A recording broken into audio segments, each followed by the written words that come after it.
Joined now by Hardeep Singh Puri, who's India's Minister of Petroleum and Natural Gas. India has certainly, sir, and welcome to the show, been benefiting from discounted rates of Russian oil. Does the country have any qualms about continuing to buy so much, given that Narendra Modi has certainly expressed concerns over the invasion, saying now is not the time for war, now is the time to move into a path of peace? Let me first try and correct your perspective. We ended the financial year 2022, that is 31st March 22. The purchases of Russian oil was not 2%, 0.2%, number one. Number two, we still buy only in a quarter what Europe buys in one afternoon. So let's be very clear about what the perspective is. Where will we buy from? Russia is not the largest supplier of oil to India.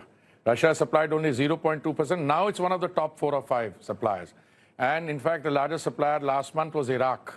So that there is no misunderstanding anywhere, we owe a moral duty to our consumers. We have 1.34 billion population, and we have to ensure that they are supplied with energy, whether it's petrol, diesel.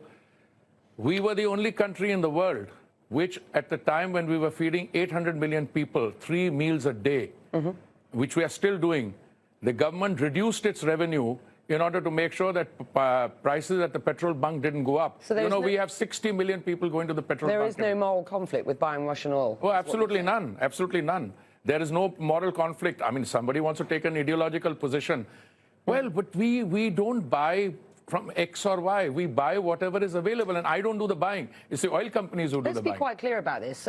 India is a backdoor into Europe for Russian oil at the moment. You're talking about the... Hang on, let me just finish.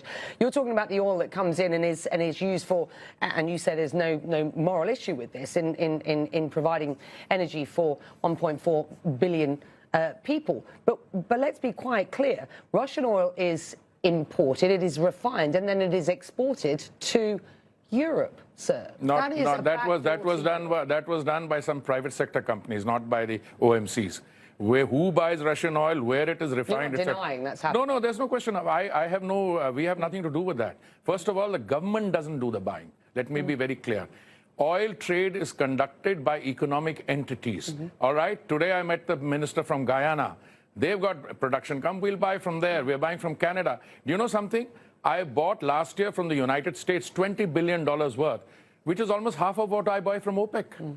No, we will buy oil, gas from wherever we can get it. What if the EU or the US were to ask India specifically to halt Russian oil purchases? I'll tell you something. First, you should address that question to the EU or to the United States. I'm telling you, because if India did not buy, or someone else didn't buy Russian oil, and if Russian oil were to go off the market, what would happen to international prices? These people would turn around, and then the same, somebody's cutting supply, we have more people buying it, the price will go up to $200. Minister, with respect, I'm asking you a simple question. If the EU or the US were to ask India to halt Russian I don't address hypothetical question. If the EU wants to come up with something, they will talk to us. We will examine what's in it. So what is on offer now? We have a situation where Hungarian oil can come in through a pipeline, and it's exempt from the so-called price cap. Chinese oil goes through, Russian oil goes to China through the pipeline, it is exempt. Japan can buy it. So I'd like to find out whom the price cap is aimed at. Okay. And we'll have a good,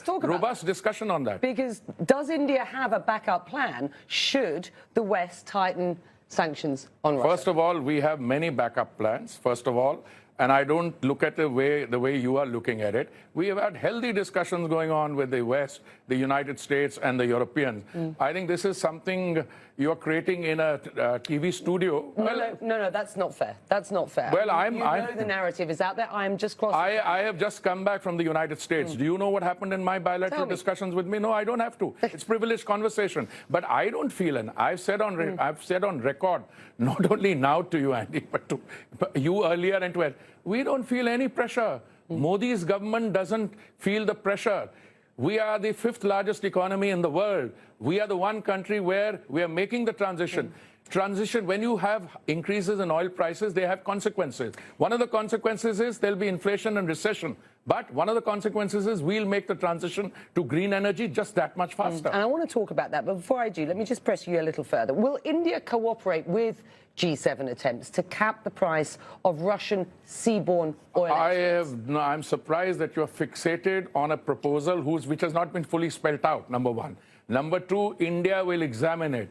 India will respond according to its supreme national interests. And I'm telling you, we will take a view and we will discuss it with everyone. So, and I'd be happy to come back to you and tell you what our response is. Okay. All right. Well, I'll hold you to that if I can, sir, with the greatest of respect. Let's get back to Dr. Sultan's comments earlier on today, who is the head of the National Oil Company here. He's also the Special Envoy on Climate. And I started this part of the show by discussing the fact that this is a country that has embedded energy diversification in its economic growth story, originally reliant on oil and gas profits. And of course, you know, this is a good time for oil and gas prices, but has a story of energy diversification going forward.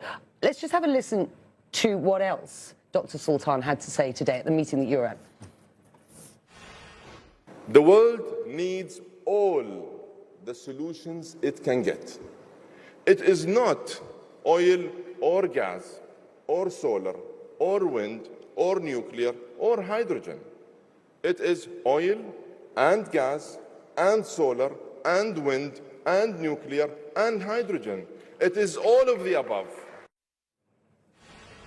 That was Dr. Sultan speaking earlier today at the conference that you have been at. And I know that there was an inordinate amount of, well, not inordinate, I mean, a huge amount of bilateral trade between India and the UAE, and that's a really burgeoning story.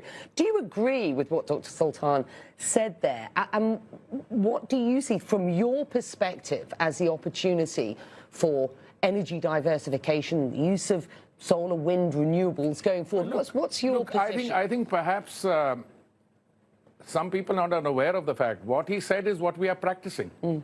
He's not saying anything with which I can disagree. He says that the transition will come not only from the continued use of fossil fuels, but also from solar, from wind, from X, from Y, Z, and from all of the above.